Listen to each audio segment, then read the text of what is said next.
Welcome to Inside Taiwan. I'm Monica Trong.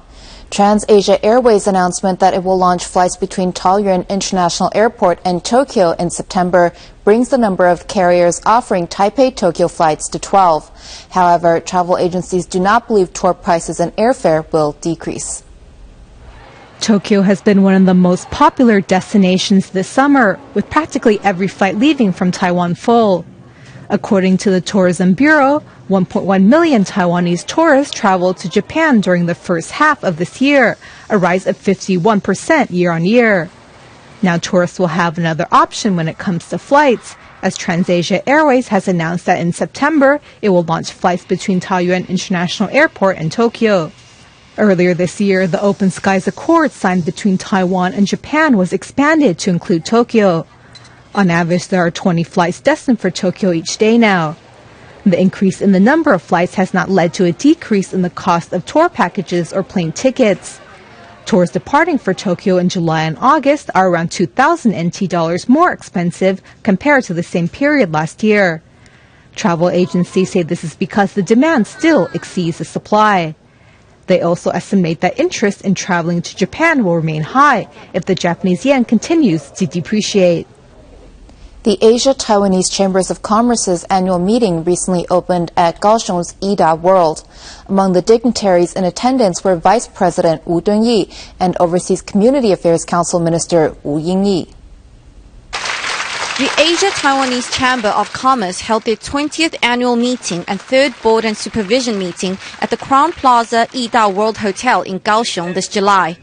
More than 560 delegates from Taiwan and Asia attended the opening ceremony, including ROC Vice President Wu Dunyi, Vice President of the Legislative Yuan Hong Xiuzhu, and Minister Wu Yingyi of the Overseas Community Affairs Council. In his address, Vice President Wu expressed his thanks and admiration for overseas Taiwanese businesses' willingness to give back to Taiwan. Besides showing gratitude for the contribution to Taiwan's economy, Minister Wu of the Overseas Council also encourages overseas businesses to return and invest in Taiwan. For the past 20 years, the Asia-Taiwanese Chamber of Commerce has been uniting overseas Taiwanese businesses in 13 countries across Asia. To create more economic opportunities, ATCC Chair Ke Zhaozhi urges the government to establish a service and trade agreements with more countries. The annual meeting also elected Singapore-based Shi Zhilong as succeeding chair. ATCC promises to continue their work to unite and help the overseas Taiwanese businesses in Asia. The Council for Economic Planning and Development's free economic demonstration zones will open to the financial sector, including banks and brokerage firms, in the future. The move will hopefully attract both personnel and capital back to Taiwan. Council for Economic Planning and Development Minister Guan Zhongming has confirmed that in the future, the financial sector will be part of the free economic demonstration zones. The objective is to allow Taiwan to compete with Hong Kong and Singapore. Guan said that qualified banks, investment trusts, and brokerage firms will be allowed to form part of the zones, and that all financial instruments will be settled in foreign currencies to reduce obstacles. He went on to explain that as there are all types of limits in Taiwan, many choose to move their assets abroad, such as to Singapore or Hong Kong. Therefore, this move is an effort to attract financial talents and funds back to Taiwan. The CEPD will now discuss this issue with relevant ministries and send the proposal to the Executive Yuan for review within 1 month's time. Meanwhile, when asked about various organizations once again lowering this year's GDP forecast, Guan said he remains optimistic about an economic recovery and a GDP growth rate of at least 3%. A number of dead ferret badgers have been found in Taichung's mountainous areas, Tainan's Guiyuan and Hualien's Yuli, in recent days. Due to decomposition, however, the ferret badgers found in Tainan and Hualien cannot be tested for rabies. Disease prevention agencies are urging the public to report dead animals to authorities and to avoid touching dead animals. The suspected rabies transmission area expanded to the Guiyuan district of Tainan on the morning of July 25th, and large-scale environmental disinfection will begin to reduce the possible spread of the virus. The move was made after a local citizen discovered a dead ferret badger on July 22nd. The Animal Health Inspection and Protection Office rushed the body back to test it, but could not confirm whether it had been infected with rabies. In addition to the Guiyuan district where the ferret badger body was found, the Dongshan, Nanhua, and Baihe mountain districts are also favorite haunts of the ferret badger. The Animal Health Inspection and Protection Office is offering free rabies vaccines in 12 mountain districts to help curb the spread of the disease. Another ferret badger corpse was discovered in the Lehe district of Hualien's Yuli by a local citizen who brought the body to a veterinarian for testing. The animal had been dead for a long time and was dried out, so it was not possible to determine if it had been infected with rabies. The Disease Prevention Unit is very uneasy about civilians handling dead animals. The Disease Prevention Unit said that rabies is transmitted through the saliva and that there may be traces on a dead animal which could infect a person through cuts or wounds on their hands. According to experts, those that are bitten by an animal with rabies need a rabies vaccine and rabies immunoglobulin to lower the risk of infection. As there are just 3 bottles of rabies immunoglobulin in Taiwan, the Centers for Disease Control has placed an emergency order for 120 additional bottles that will arrive next week. In addition, 4,500 rabies vaccines will arrive in Taiwan by mid-August. This transparent glass vial is filled with rabies immune globulin. A 10 cc vial costs an astounding 20,000 NT. If someone is unlucky enough to be bitten by an animal infected with rabies, they must receive the human rabies vaccine as well as the rabies immune globulin in order to avoid being infected by the rabies virus. An infectious disease specialist said that usually, after a person receives the rabies injection, it takes 5 to 7 days for their body to produce antibodies. When someone is bitten, they must receive timely injections of immune globulin during the first few days to reduce the risk of rabies virus infection. Rabies is a viral disease that causes acute encephalitis and has an incubation period of up to 2 months. Early onset symptoms include fever, headache, and irritability. After a few days, this will lead to paralysis, difficulty swallowing, mental confusion, and convulsions. The death rate is almost 100%. Currently, there are only 3 bottles of rabies immune globulin in Taiwan. After an emergency dispatch, the Centers for Disease Control said that 120 bottles of immune globulin will arrive in Taiwan on Monday, but they are only 2 cc vials. As for the rabies vaccine, 2,500 doses will arrive next week, with 2,000 more coming in mid-August. More than 100 applicants passed the National Immigration Agency Special Recruitment Examination and completed its training program this year. Among them was Indonesian national and new immigrant Wang Huiling. The first foreign spouse to pass the National Immigration Agency Special Recruitment Examination was 31-year-old Indonesian national Wang Huiling. She has resided in Taiwan for the past 13 years, holds a national identification card, and has 2 children. Wang said this feat was possible thanks to her parents-in-law, who helped take care of her children. The starting salary, including bonuses, averages about 60,000 NT dollars. A total of 17,116 applicants registered to take the examination, and only 129 were accepted. The successful applicants went through 12 months of training, and 122 passed to receive certificates, with President Ma Ying-jeou on hand to present the certificates to the future National Immigration Agency officers. At present, the NIA employs 2,177 workers, and its workload has been increasing each year. For example, the number of Chinese visitors grew 7.6-fold to 2.51 million from 2008 to 2012, while the number of citizens traveling abroad increased by 10 million in the last 5 years.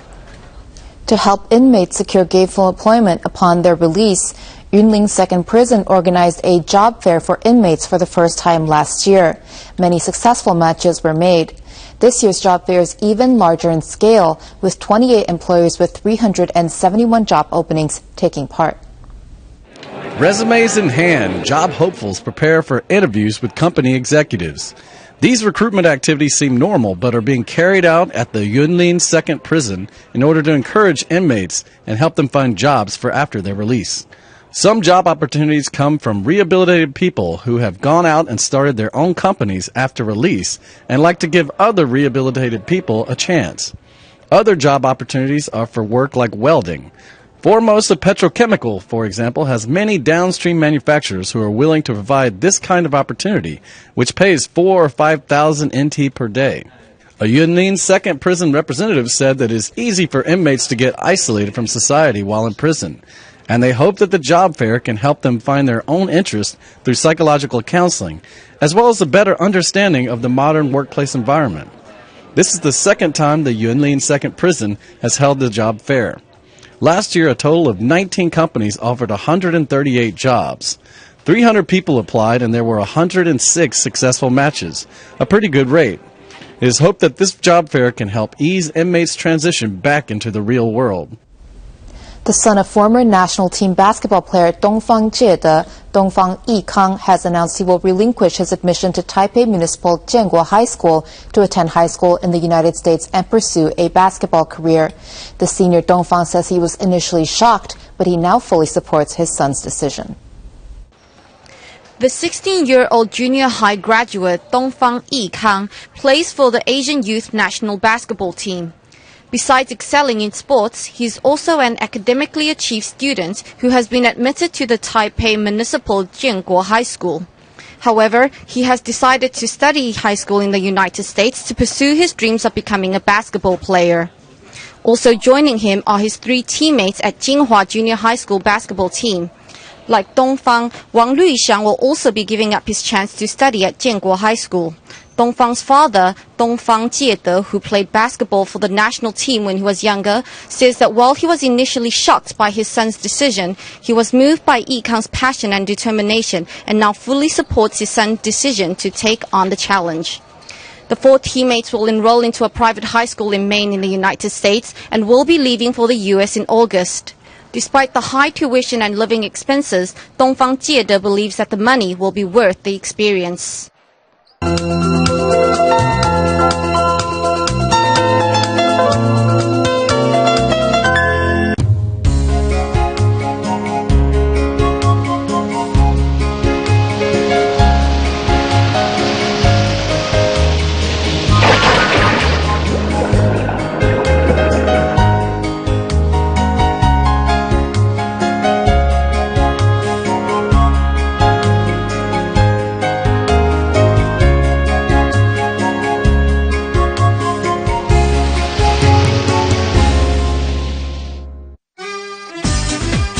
北海岸的夏天有辽阔的蔚蓝大海，日月潭的夏天有清水的逍遥自在，西拉雅的夏天有摇曳的莲田飘香，花东纵谷的夏天有铁路追风的畅快，今夏的铁马假期，环台的乐活体验，带你北中南东走透透，尽享慢速20公里的美丽风景。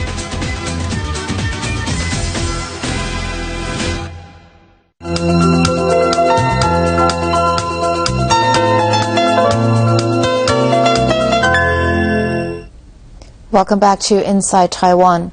According to a recent study, 62% of junior high school students plan to spend their summer vacation playing video games and watching anime. Asia University researchers have found that online gaming addictions are affecting a rising number of junior high school students. The university established an online addiction prevention center last year and is testing a new program aimed at curbing online time. During summer vacation, there is no school, and young people often choose to stay at home. With the flip of a switch, they can turn on their computers or cell phones and play video games. A 2-year study by Asia University found that online gaming addiction among junior high school students had increased by 1% to 17.3%. Severe cases of online gaming addiction have been reported by mental health clinics. Addiction problems aren't created overnight. If a child is taught properly when young, then severe addiction should be avoidable. Asia University's Vice President, Jenny Ko, developed a teaching program designed to teach the proper way to use computers and mobile phones.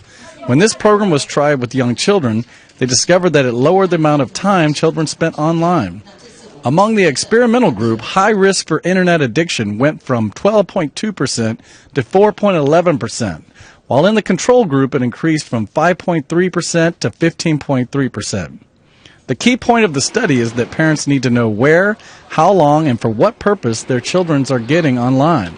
They need to teach kids how to properly use computers and cell phones so they don't have a negative effect on their lives. 1 out of every 3 to 4 children in Taiwan is obese. According to a Child Welfare League Foundation survey, 70% of children in Taiwan frequently consume junk food, while 16% eat junk food daily. Furthermore, a high percentage of parents don't restrict their children's junk food intake and even use junk food as rewards. Children that consume 1 serving of French fries or 1 package of cookies per day for 1 week ingest 404 grams of fat. According to a Child Welfare League Foundation survey, 70% of children under the age of 12 frequently consume junk food. In addition, 16% consume junk food on a daily basis. Junk food is high in calories, fat, sugar, and sodium, and can contain an entire day's recommended daily intake of calories, fat, and sodium. According to dietitians, 1 out of every 3 to 4 children in Taiwan is obese. The number of fat cells in those that are obese in childhood will only increase over time, which means childhood obesity often leads to adult obesity. Sugary carbonated beverages can also be detrimental to children's health, as they often contain artificial colorings, preservatives, and additives that can cause allergies or hyperactivity. Therefore, parents should restrict children's junk food intake, replace junk food with natural fresh foods, and stop using junk food as rewards or incentives. Many attribute the rise of cancer in Taiwan to Western diets. A civic group has been promoting a whole food diet consisting of whole grains and fruit and vegetable skins and seeds in recent years. Consuming higher quantities of dietary fiber and nutrients can boost immunity. Mr. Zhang is a 68-year-old fisherman. Each time he goes out on the boat, he may remain out for months at a time, where there is almost no way to eat fruits and vegetables with his meals. This continued until last year, when fecal matter was found in his bloodstream, along with a polyp 2 centimeters in size. He was diagnosed with colorectal cancer in the 3rd phase. Fortunately, it was in time to have the tumor removed in order to avoid having the cancer spread. According to Ministry of Health and Welfare statistics, cancer has been the leading cause of death for the past 31 years. There is a large degree of correlation between the rise in cancer and the adoption of a westernized diet. In recent years, some civic groups have been promoting a whole food diet, which entails eating only whole grains and eating fruits and vegetables together with the skin and seeds. This increases dietary fiber, improves nutrition, and enhances body immunity. Dietitians also remind the public that they should quit smoking and drinking, eat balanced meals, and get adequate exercise in order to significantly reduce the risk of cancer and its recurrence rate. Taoyuan's Nankan has a high density of apartment buildings. The Luzhu Township office recently announced plans to tear down an abandoned orphanage and trees to pave way for a new sports center. Local residents have launched a movement to save the dorm and trees, saying a new use can be found for the dorm and the green space should be preserved. These structures were originally an orphanage and dormitories for workers and have not been in use since 1999. Now the Luzhu Township office intends to tear down the buildings and surrounding trees to construct a sports center in their place. Many nearby residents have expressed their opposition to the plan, as they would rather save old trees and revitalize old buildings than have a sports center. They say that many of the apartment towers in the area have fitness facilities and swimming pools, and therefore a sports center is not needed. What is needed is more green spaces.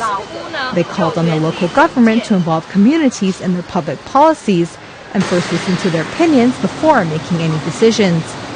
In response, the township office said the plot of land is only 3,800 square meters in size and is better suited for a sports center than a park. It has already begun accepting bids to develop the sports center, and construction will begin before the end of the year.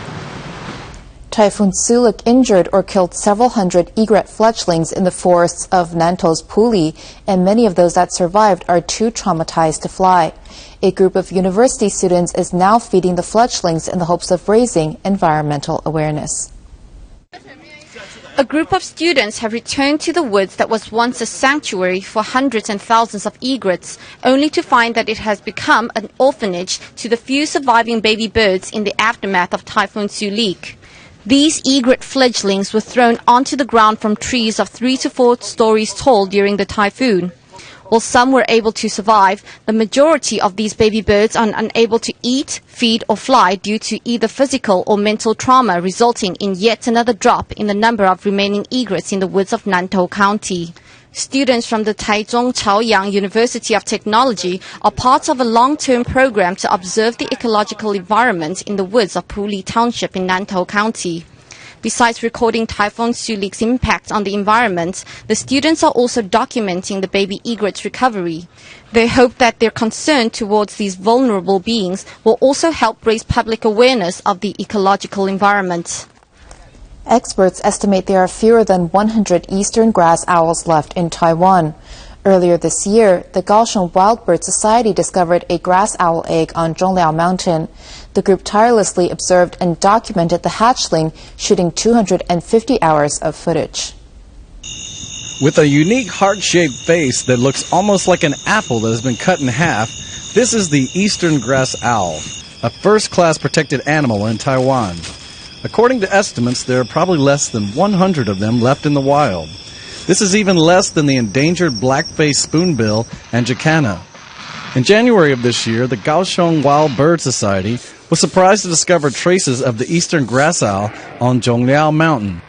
As they tracked the feeding of the owls, they made a startling discovery. Using an infrared remote monitoring system, they photographed an eastern grass owl and its mate raising 4 baby owls. The grass owl parents carry mice back to feed the babies. The babies do not fight over the food and are able to eat a mouse almost as large as themselves in 2 or 3 swallows. The owlets also practice flying and take off and land vertically in a comical helicopter fashion. Taiwan's eastern grass owl is the only one of Taiwan's 12 owls which nests on the ground. It is endangered due to rat poison, animal traps, and loss of habitat. The Bird Society hopes that photographic documentary will help the public understand the importance of protecting the eastern grass owl. Tainan Community University currently offers a course where students can design and create community gardens for local townships. This not only benefits the townships, but also encourages residents to care for their communities.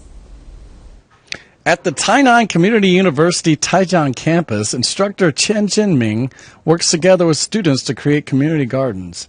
He further hopes that after completing the base for the activity center, they will be able to invite people, both big and small, to come and help out. Through cooperation, Haidong Activity Center can be better and more beautiful. Although the sun is scorching, there is no way to stop the warm hearts of the students. They are calling for even more people to join their team. As they see communities becoming more beautiful, they are becoming even more zealous in their belief that it is all worth it. The students all come from different families, but they uphold the same beliefs. That is to use beautification to transform communities. They use the spirit of learning and cherish the life around every corner.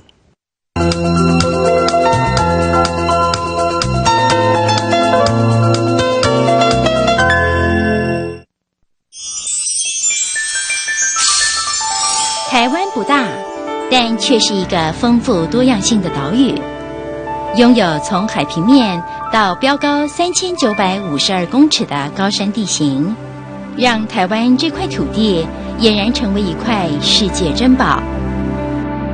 不仅如此，台湾也是全球高山密度最高的岛屿之一，而其中百岳之首玉山，不仅是台湾第一高峰，更是东北亚的最高山，里头动植物生态资源相当丰富，加上四时不断变化的风貌，极具观光游憩、学术研究以及环境教育的功能。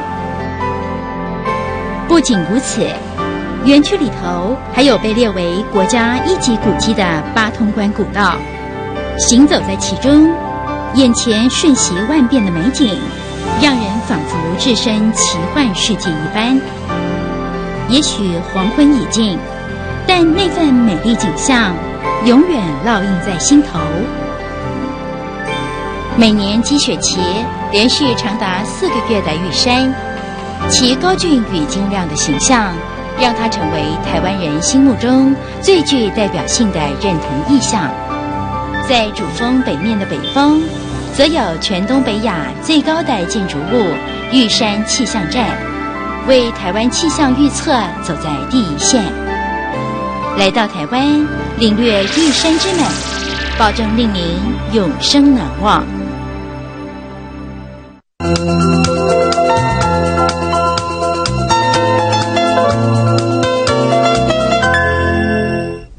Welcome back to Inside Taiwan. Here's a look at some upcoming cultural events.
Thank you for watching Inside Taiwan. I'm Monica Trong. See you tomorrow.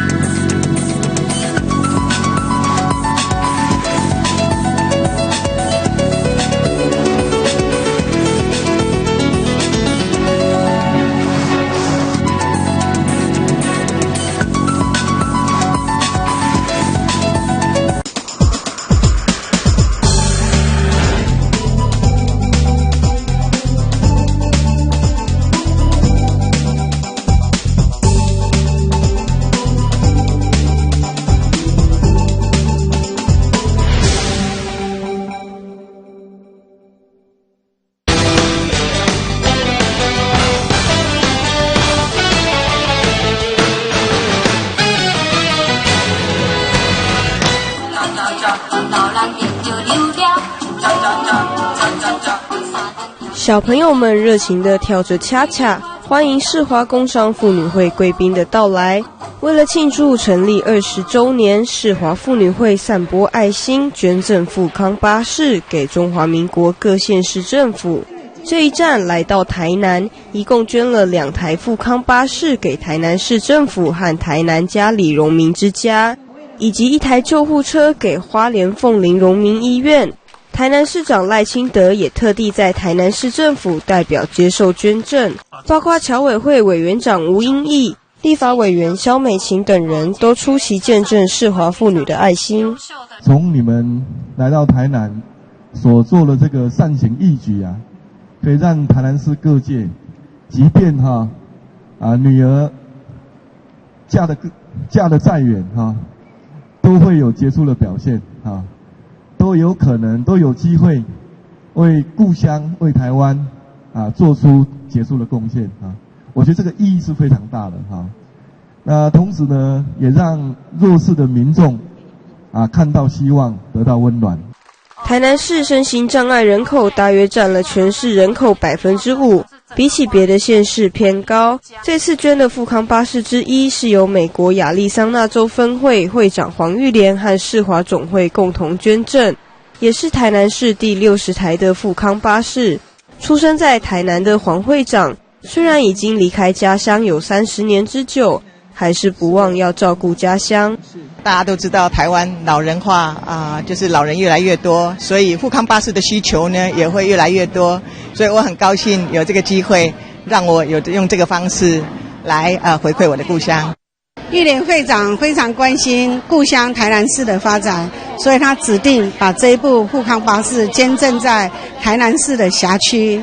那也希望这样子的一个善举能够让社会各界共同响应，加入帮助弱势团体的这个行列。另外，泰国分会以及台湾汇市公司董事长石庆贵也是这次的共同捐赠人。他们希望能够抛砖引玉，吸引更多人一起响应，回馈国家和社会。台湾宏观电视卢维忠、钟建刚台南采访报道。